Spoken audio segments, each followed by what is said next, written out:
करने से पहले थोड़ा सा हम सिलेबस देखते हैं कि हमने क्या क्या कवर कर लिया है and then we will continue. तो देखिए, general awareness and general studies paper first की हम आपको तैयारी करा रहे हैं। ये जो सिलेबस है वो मेरे पास इंग्लिश मीडियम में है, but we are providing the videos in Hindi as well. So history of Rajasthan and Indian history के अंदर हमने हिस्ट्री ऑफ राजस्थान से शुरुआत की थी, जिसके अंदर हमने क्या क्या कवर कर लिया है। तो देखिए, मैंने आपको ये सारा करा दिया है। राजस्थान एंड मुगल्स, राणा सांगा करा दिया, Maharana Pratap, Man Singh of Amer, Chandrasen, Rai Singh of Bikaner, Raj Singh of Mewar, ये अपना डन है। रिवॉल्यूशन ऑफ 1857 अपना डन है। इसके बाद फिर हमने गुर्जर प्रतिहार अपलोड किया, देन अजमेर के चौहान, फिर हमने रणथंभौर के चौहान किए। अब रणथंभौर के रिलेशंस करें, रणथंभौर के भी चौहान ही हैं वैसे तो, जिनका जो स्थापना है वो गोविंद राज करते हैं, जो कि पृथ्वीराज तृतीय के ही पुत्र थे।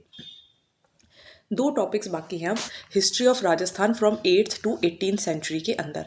एक तो मेवाड़ और दूसरा जालोर, जिसके अंदर जालोर मैं आज आपको करा रही हूँ, मेवाड़ कल करा देंगे।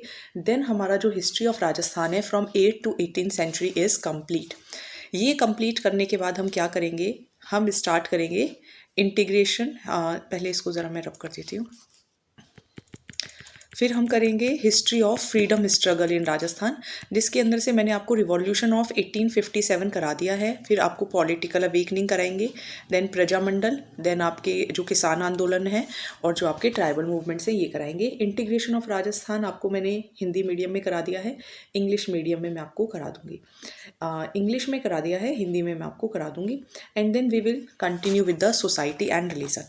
तो इसके अंदर भी छोटे छोटे से टॉपिक्स हैं, कुछ 8 या 10, जो कि आपका हर दिन एक एक वीडियो भी अपलोड होगी तो हो जाएगा। मीन्स मैक्सिमम से मैक्सिमम 15 डेज़ में आपका ये जो पूरा सिलेबस है राजस्थान वाला ये कवर हो जाएगा। And then we will continue the Indian history. Indian history के बाद हम क्या करेंगे, तो इंडियन हिस्ट्री के बाद आप भी कमेंट सेक्शन के अंदर वैसे लिख सकते हैं। हालांकि मेरा जो वो है प्लान है वो है इंडियन पॉलिटी और ज्योग्राफी ऑफ राजस्थान कवर कराने का, तो फिर ये कराएंगे, ठीक है।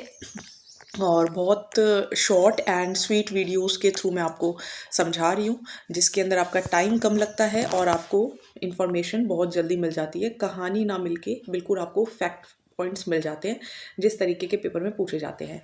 आपको क्या करना है, आपको PYQs और MCQs करने हैं, ठीक है। मान लीजिए जो टॉपिक आपने प्रिपेयर कर लिया उसके आप PYQs देखिए, कुछ MCQs प्रैक्टिस करिए, कोई टेस्ट सीरीज ले लीजिए या मार्केट से आप कोई बुक ले आइए और अपना सब्जेक्ट आप अपने आप करते रहिए। जो कॉमर्स के हमारे साथ कर रहे हैं तो उनका तो हम करा ही रहे हैं। चलिए अब हम शुरू करते हैं जालोर।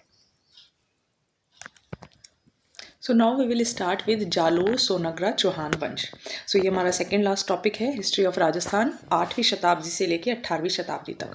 तो देखिए, जालोर जो सोनग्रा चौहान वंश है, तो ये नाडोल पाली से जालोर आए थे। एंड इसके बाद बिजोलिया शिलालेख में जालोर का नाम जबालीपुर मिलता है। बिजोलिया शिलालेख अगर आपको याद हो, मैंने आपको बताया था, जिसमें वासुदेव चौहान के बारे में पता चलता है और ये पता चलता है कि Vats gotra. So now we will study about Jalore Songara Chauhan वंश। तो देखिए, ये नाडोल पाली से जालोर आए थे और बिजोलिया शिलालेख जहाँ पे हमने पढ़ा था, जहाँ पे हमें बिजोलिया शिलालेख के अंदर ही पता चलता है वत्स गोत्रीय ब्राह्मण के बारे में और वासुदेव के बारे में। तो यहीं से ही हमें ये पता चलता है कि जालोर का नाम जाबालीपुर था। अब इसको जालोर क्यों कहा गया, क्योंकि यहाँ पे जाल वृक्ष जो हैं वो बहुत ज़्यादा हैं, तो जाल वृक्षों की अधिकता के कारण जालोर नाम पड़ा। इसके संस्थापक कीतु एक महान राजा क्यों, क्योंकि मकराना शिलालेख में लिखा हुआ है, ठीक है। तो कीतु या फिर कीर्तिपाल इसके संस्थापक थे और उनको महान राजा बताया गया है, किसके अकॉर्डिंग, मकराना शिलालेख के अकॉर्डिंग। सो ये हमारा जालोर सोनग्रा चौहान वंश की स्टार्टिंग हुई है। नाउ नेक्स्ट इज कान्हड़ देव चौहान। तो कान्हड़ देव चौहान जिनके पिता थे सामंत सिंह और इनका राज्याभिषेक हुआ 1305 में। अब कान्हड़ देव चौहान के बारे में भी देखो काफ़ी सारा हमें देखने को मिलता है और यही इम्पॉर्टेंट राजा भी हैं जालोर के चौहान वंश के अंदर। तो कान्हड़ देव चौहान, जैसे कि अलाउद्दीन जो था वो हमीर को परेशान कर रहे थे, लेकिन हमीर ने उनको परेशान कर दिया था और फिर और जैसे उन्होंने था उनको मिलाया था पाल को और फिर उसको हराया था हमीर देव चौहान को। तो कल हमने किया था इसके ये वीडियो। नाउ कान्हड़ देव चौहान जो हैं उनके साथ भी अलाउद्दीन की प्रॉब्लम होगी। अलाउद्दीन जो था वो जालोर अभियान मतलब अपना कर रहा था, जैसे कि मतलब एक उनकी ये था कि हमें वहाँ पे जाना है। तो जब जालोर अभियान वो कर रहे थे तो अलाउद्दीन क्यों जालोर जाना चाहता था? ऑब्वियसली अपना साम्राज्य बढ़ाने के लिए, और वो चाहते थे कि जालोर का महत्वपूर्ण व्यापारिक मार्ग पर स्थित होना, क्योंकि जालोर के थ्रू व्यापार भी काफ़ी ज़्यादा था, तो वो वहाँ पे अपने आप को स्थापित करना चाहते थे अलाउद्दीन। तो अलाउद्दीन 1298 में अलाउद्दीन ने उलुग खां नुसरत खां, ये वही हैं जो कि रणथंबोर में भी गए थे। उलुग खां तो वहाँ से उल्टे पैर भाग आया था, कल मैंने आपको बताया था। फिर लेकिन बाद में इसी को वहाँ का शासक भी नियुक्त किया जाता है, और नुसरत खान को भी भेजा गया था, जबकि ये नुसरत खान वहाँ पे मारा गया था। तो 1298 के अंदर जो ये हैं, जो उलुग खां और जो ये एक सेकेंड, उलुग खां और जो नुसरत खां हैं, इनके नेतृत्व में ही गुजरात अभियान भेजा। कान्हड़ देव ने मुस्लिम सेना को जालोर से गुजरने की अनुमति नहीं दी, लेकिन कान्हड़ देव ने वहाँ से जाने की अनुमति नहीं दी। किसको नहीं दी? उलुग खां और नुसरत खां जो गुजरात अभियान में जा रहे थे, उनको जाने की अनुमति नहीं दी। और जेता देवड़ा ने सकराना दुर्ग के समीप तुर्की सेना को हरा दिया। तो जेता देवड़ा थे, उन्होंने क्या किया? सकराना दुर्ग के समीप तुर्की सेना को हरा दिया। उलुग खां भाग गया। ये उलुग खां बहुत भागता था, ये वहाँ से भी भागा था रणथंबोर से, और यहाँ से भी भाग गया। और अलाउद्दीन का जो भतीजा था एजुद्दीन, वह नुसरत खां का भाई मारा गया, क्योंकि नुसरत खां तो देखो वहाँ मारा जाएगा, तो यहाँ पे नुसरत खां बच जाता है। तो नुसरत खां का भाई मारा गया, और उसका जो भतीजा था एजुद्दीन, वो भी मारा गया। ये कल की वीडियो हमने अपलोड करी थी, जिसके अंदर मैंने आपको रणथंबोर के चौहान कराए थे, आप उसके अंदर भी सुनिएगा उलुग खां और नुसरत खान के बारे में। चलिए, तो जेता देवड़ा वही हैं जिन्होंने सकराना दुर्ग के समीप तुर्की सेना को हराया, और जेता देवड़ा ने लौट रही तुर्की सेना पर हमला कर सोमनाथ शिवलिंग के टुकड़े छीन लिए। मतलब ये जो शिवलिंग के टुकड़े ले जा रहे थे, तो वो जेता देवड़े ने छीन लिए इनसे। फरिश्ता के अनुसार मुल्तानी के समझाने पर कान्हड़ दे अलाउद्दीन के दरबार में उपस्थित हुआ। तो अलाउद्दीन जैसे कि फिर बुलाता है कि भाई आओ मिलो हमसे, तो कान्हड़ दे जाते हैं मिलने के लिए। किसके समझाने पर जाते हैं? मुल्तानी के समझाने पर जाते हैं। ये बात हमें कहाँ से पता चलती है? फरिश्ता से पता चलती है। मूनोत नैन्सी के अनुसार दिल्ली दरबार में कान्हड़ देव का बेटा वीरम देव उपस्थित हुआ। वीरम देव से अलाउद्दीन की पुत्री फिरोजा प्रेम करने लगी, परंतु वीरम देव जालौर लौट गया। सेकंड प्रॉब्लम, मूनोत नैन्सी ये बताते हैं कि दिल्ली में दरबार आयोजित हुआ, कान्हड़ देव का बेटा गया वीरम देव, और जब वीरम देव वहाँ पर गया तो जो अलाउद्दीन की पुत्री थी फिरोज़ा, वो उससे प्यार करती थी, प्रेम करती थी, लेकिन वीरम देव बिना उसको मीन से जवाब दिए ही आप बोल सकते हैं कि वो जालोर वापस लौट आए। अलाउद्दीन ने फिरोज़ा की धाय मीन्स घरेलू नौकरानी गुल विशत के नेतृत्व में सेना भेजी। तो यहाँ पे अलाउद्दीन ने फिरोज़ा की धाय जो घरेलू नौकरानी थी गुल विशत, उसके नेतृत्व में सेना भेजी, और वीरम देव जो थे वो मारा गया, और फिरोज़ा ने यमुना में आत्महत्या कर ली। वहाँ किसने? पद्मला था, क्या था? हाँ, वहाँ पे जल जौहर किया था। ठीक है, तो जल जौहर वहाँ पे किसने किया था, जो हमने कल पढ़ा था? हाँ, तो देखिए जो हमारा जल जौहर है, ये जो कल की वीडियो अपलोड करी थी इसके अंदर, तो यहाँ पे रंग देवी और जो पद्मला थी, रंग देवी व जो पद्मला थी, उसने जल जौहर किया था। ठीक है, लेकिन यहाँ पे जल जौहर है और वहाँ पे यमुना में, क्योंकि देखो जो राजस्थान की लेडीज़ जो थी वो क्या करती थी कि जब उनको लगता था कि जो साम्राज्य है वो मीन्स एक तरीके से हारने पर हमारी हार हो रही है, तो वो क्या करते थे, पहले से ही अपने आप को मीन्स मार देते थे। तो यहाँ पर फिरोज़ा जो होती है वो भी जल के अंदर, वो यमुना में कूद के सुसाइड करेगी, लेकिन इसको जौहर कहा जाता है, उसे जौहर नहीं कहा जाता। ठीक है, ये बात आपको ध्यान रखनी है। तो जैसे वहाँ पर रणथंबोर के अंदर रंगदेवी और जो पद्मला है, ऐसे ही यहाँ पर कौन आत्महत्या कर लेगी? फिरोज़ा आत्महत्या कर लेगी। तो एक बार मैं दोबारा से रिपीट कर देती हूँ कि अलाउद्दीन जो होगा वो उलुग खां और नुसरत खां को भेजेगा। कहाँ भेजेगा? गुजरात अभियान में भेजेगा। लेकिन जो कान्हड़ देव होंगे वो उन्हें जाने की अनुमति नहीं देंगे, और जो जेता देवड़ा होंगे वो सकराना दुर्ग के समीप तुर्की सेना को हरा देंगे। उलुग खां यहाँ से भी भाग जाएगा उल्टे पैर, जैसे कि रणथंबोर से भागा था। यहाँ पे जो अलाउद्दीन का भतीजा होगा एजुद्दीन, और जो नुसरत खां का भाई होगा वो मारा जाएगा। नुसरत खां रणथंबोर की तरफ मारा जाता है। जेता देवड़ा क्या करता है, जो ये लोग शिवलिंग के टुकड़े ले जा रहे होते हैं, इनसे वापस छीन लेता है। फरिश्ता ये कहते हैं कि मुल्तानी के समझाने पर कानड़ दे जो था वो अलाउद्दीन के दरबार में उपस्थित हुआ था। मूनोत नैन्सी ये कहते हैं कि कानड़ देव का जो बेटा था वीरम देव, वो वहाँ पे गया था, दिल्ली दरबार में गया था, और जो उसकी बेटी थी, पुत्री थी अलाउद्दीन की, फिरोज़ा, वो उससे प्रेम करती थी।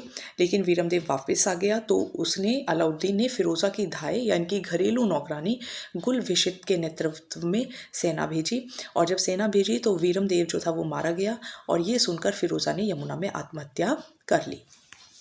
अब हम करते हैं सिवाना अभियान। तो देखिए सिवाना अभियान क्या है। बेसिकली सिवाना अभियान यानी कि अलाउद्दीन ने क्या किया, सिवाना अभियान 1308 में कमालुद्दीन गुर्ग के नेतृत्व में शुरू किया। मतलब इसका जो नेतृत्व जो था, जो इसको डायरेक्शन प्रोवाइड कर रहा था, वो कौन था? कमालुद्दीन गुर्ग। नाहर खां मारा गया, तो सिवाना अभियान की तरफ नाहर खां मारा गया। अलाउद्दीन स्वयं सेना लेकर आया। सिवाना का शासक से सिवाना, से शातल देव चौहान। मुस्लिम सेवा ने भावले राजपूत को अपनी तरफ मिलाकर सिवाना के, वहाँ पे भी इन्होंने मिलाया था, है ना, और यहाँ पे भी ये भावले राजपूत को अपनी तरफ मिला लेंगे, और जो पेयजल होगा उसके अंदर भी गौ रक्त जो है वो मिला देंगे। वहाँ पे भी इन्होंने रणथंभौर के अंदर भी यही किया था, गौ रक्त मिला दिया था। इस युद्ध में सातल देव व सोम शहीद हुए। मैना दे ने जौहर किया। ठीक है, वहाँ पे रंगदेवी और पद्मला जो है वो जौहर करती हैं, और यहाँ पर सोम शहीद हुई। जो सोम है वो शहीद हो गए, सातल देव शहीद हो गए, और जो मैना दे है वो यहाँ पर जौहर करती है। सिवाना दुर्ग जो था वो कमालुद्दीन या फिर कुरीमुद्दीन को दिया गया, और अलाउद्दीन से सिवाना का नाम खैराबाद रखा और कमालुद्दीन का प्रशासक बनाया। तो ये था अपना सिवाना अभियान। तो एक बार मैं दोबारा से इसको रिपीट करती हूँ। देखिए, सा से सिवाना, सा से सातल देव। तो सातल देव और सिवाना की बात चल रही है, और सिवाना जो है वो हमारा बाड़मेर के करीब पड़ता था उस वक्त भी। तो यहाँ से जो अलाउद्दीन है, अलाउद्दीन और कमालुद्दीन एक जैसे से नाम है, तो कमालुद्दीन के नेतृत्व में अलाउद्दीन जो होता है वो सिवाना आ जाता है। जब ये आ रहे होते हैं तो नाहर खां जो होता है वो पहले ही मर जाता है, और फिर उसके बाद अलाउद्दीन जो होता है वो आ जाता है खुद। पहले नाहर खां को भेजता है लेकिन फिर खुद आता है। तो यहाँ पर अब इनको किसी ना किसी को अपनी तरफ मिलाना होता था, और फिर ये मिलाकर ही दूसरे को हराते थे। तो यहाँ पे भावले राजपूत, ठीक है, किसको? भावले राजपूत को। तो वो उनकी बातों में बह गया और भावले राजपूत को इन्होंने मिला लिया अपनी तरफ। सातल देव और सोम शहीद हो गए। मैना दे ने जौहर किया।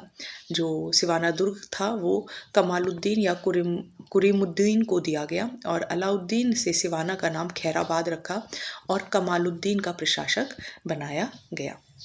ठीक है, कमालुद्दीन को प्रशासक बना दिया, और जो सिवाना का नाम था वो क्या रख दिया? खैराबाद रख दिया। तो ये था हमारा सिवाना अभियान। अब है जालोर अभियान। तो अलाउद्दीन ने कमालुद्दीन गुर्ग के नेतृत्व में जालोर का घेरा डाला। वही कमालुद्दीन जो इसको सिवाना अभियान में भी मदद कर रहा था, वही कमालुद्दीन इसको जालोर अभियान में भी मदद करेगा, और ये जालोर के घेरा डाल लेंगे। राजपूतों के सेनापति शम्स खां को पत्नी सहित गिरफ्तार कर लिया गया। मतलब जो राजपूत के सेनापति थे शम्स खां, उसको उसकी पत्नी के साथ गिरफ्तार कर लिया। अलाउद्दीन स्वयं सेना लेकर जालोर पहुंचा। जालोर के दहिया सरदार बीका को अपनी ओर मिलाया। देखो यहाँ किसको मिलाया है? यहाँ भावले राजपूत को मिलाया है ना, यहाँ भावले राजपूत को मिलाया है। कहाँ? सिवाना अभियान के अंदर जालोर में शम्स खां को मिलाया है। और यहीं पे मैं आपको दिखा दूँ थोड़ा सा, रणथंभौर के अंदर किसको मिलाया था? रणपाल और रतिपाल को मिलाया था। ठीक है, और एक और था सेनापति सुरजर कोठियारी। तो यहाँ पर जो ये था अपना रणथंभौर का जो चौहान वंश था, यहाँ पे सुरजर कोठियारी, रणपाल, रतिपाल को मिलाया था। और यहाँ पर किसको मिलाया है? यहाँ पे भावले राजपूत को मिलाया सिवाना अभियान के अंदर, और यहाँ शम्स खां को मिलाएगा। ठीक है, अब ये मैं ज़रा एक बार रब कर देती हूँ।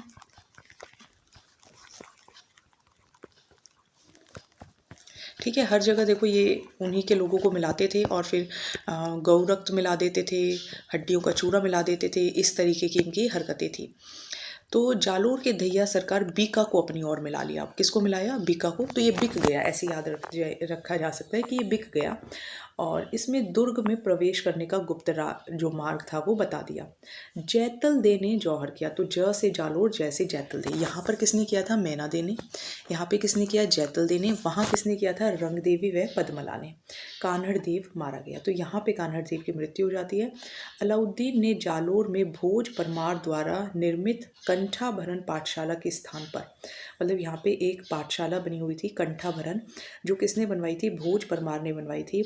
उसे वो तुड़वा देते हैं और वहाँ पे अलाई मस्जिद, तोपखाना मस्जिद, अलाउद्दीन की मस्जिद का निर्माण करवाते हैं और जालोर का जो नाम है वो जलालाबाद रख दिया जाता है। फिरोज़ा का जो मकबरा है वो भी जालोर में है।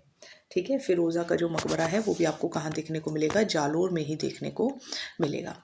जानकारी के स्रोत क्या है? तो कान्हड़ देव प्रबंध है, पद्मनाभ ने जो लिखी है, तो उसके अंदर आपको ये सब इन्फॉर्मेशन मिलती है। नैन्सी री खयात है जहाँ पे ये सब इन्फॉर्मेशन देखने को मिलती है।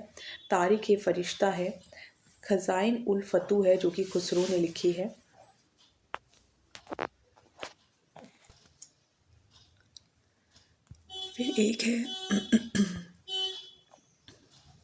फिर एक है मकराना शिलालेख। तो मकराना शिलालेख 1297 में अलाउद्दीन की सेना को कान्हड़ दे ने परास्त किया। मकराना शिलालेख में ये लिखा हुआ है। अक्खेराज के शासनकाल में पद्मनाभ ने कान्हड़ दे प्रबंध की रचना की। तो पद्मनाभ ने क्या लिखा है? कान्हड़ दे प्रबंध। और खुसरो ने क्या लिखा है? खज़ाइन उल फतू। मकराना शिलालेख में क्या लिखा है कि अलाउद्दीन को हरा दिया था कान्हड़ दे ने। और अक्खेराज के शासनकाल में, किसके शासनकाल में पद्मनाभ ने कान्हड़ दे प्रबंध लिखी है? अक्खेराज के शासनकाल में। तो ये हमारा हो गया है जालोर का भी चौहान वंश। आई होप समझ में आ गया होगा। कोई डाउट है तो आप कमेंट सेक्शन के अंदर लिख सकते हैं। And don't forget to revise and practice. So thank you so much.